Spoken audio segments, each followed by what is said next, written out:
It's another rainy day in Connecticut. Good morning. Yeah, those are my brooms and junk. I should put them downstairs in the closet, but I tend to leave them here because I have a hardwood floor and I'm always like cleaning it up.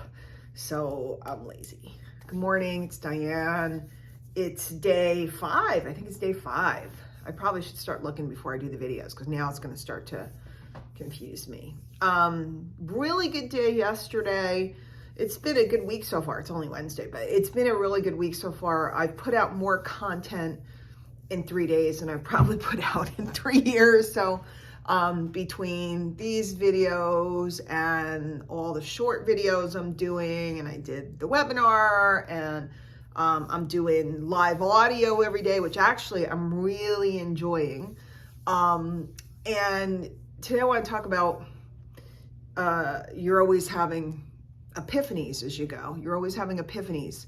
I've been doing this for over 20 years. I've been doing this for a long time. And everybody always talks about customer avatars and who your target market is. And I've made it, my pride and joy to really know my marketplace. I have a notebook. I've had many notebooks over the years where I keep track of the things that they say, things that they think. Like I'll go through, let me sidebar. I am so like lackadaisical about the tech and stuff, really lackadaisical about websites and stuff. In fact, I tend to even skip them. I work from my list a lot, straight to a buy link. But I am really, really, really fastidious. That's a big word for you about my market. And I'll even go and comb through the chats from webinars or from live videos. I'll comb through. I'm looking for the common denominator of things that lots of people in the marketplace say, because then you can speak into the conversation they're already having in their mind in your marketing. It's a really key thing. And yesterday, in the middle of the live audio broadcast, I realized who my true target market is, because my target market, and I've always kind of joked about it. So I'm looking for people that are motivated. I'm looking for people that have money, but it was never a demographic. It wasn't, ladies that are 44 that have 2 kids that like to wear yoga pants, or it was never like that. Like a lot of the training out there described.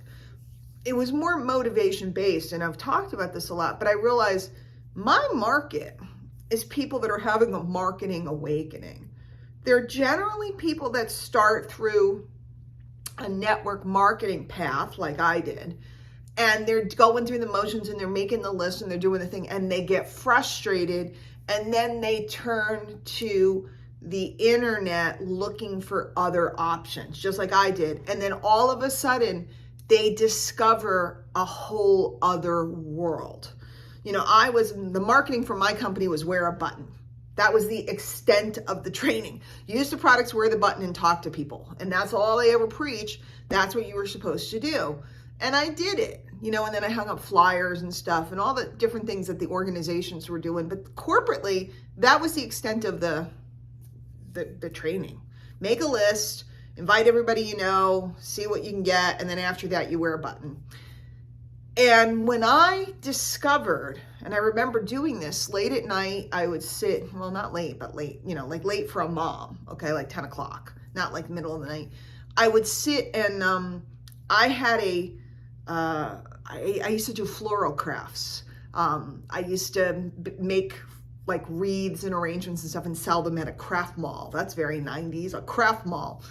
And I used to use the computer, and it was dial-up, so it took a really long time for a page to load. So I'd be gluing and creating things, listening to music, and waiting for pages to load. And that's when I first discovered the concept of list building and some of these thought processes. And I had an awakening. Okay, I had an awakening. It was kind of like, oh wait, there's a whole other world. And I started to understand that what the leaders were doing with mail order and lists and all the things that they were doing, that they were using the masses to fulfill. One gal, she had this mail order thing, and she had booklets, and people would mail booklets, and people did well with them for a while. but she was making money on the booklet. She was making money on the lead. She was making money. It was her name and her picture and her image all over. She was winning by supplying this to the field. And I starting to realize the power that these guys were building, utilizing the people, and I didn't want to be utilized. And all of a sudden I started to see things, and I realized that's who my market is. I've been, for many, many years, the gateway for people that have the awakening. I'm not the final destination. I'm not the one that's going to take them. Like, take, for example, one of my clients from the past. I'm not going to say her name in case she doesn't want me to. She went from somebody doing MLM and baby marketing to somebody who's running an incredible agency and working with very, very, very high level clients. She's very good graphically. She's very good organizationally. She's very good on social media. She's a very attractive woman too. So put it all together. She's running an incredibly successful business. I wasn't the one that taught her how to do all that. I was the one that was there when she woke up and went, there's something more for me. There's something more than just copying and pasting or running around and promoting the thing that everybody else is promoting. There's something more, and taught her how to think and how to position herself and how to work with people. So all of a sudden I just realized I need to speak into that conversation, not the conversation.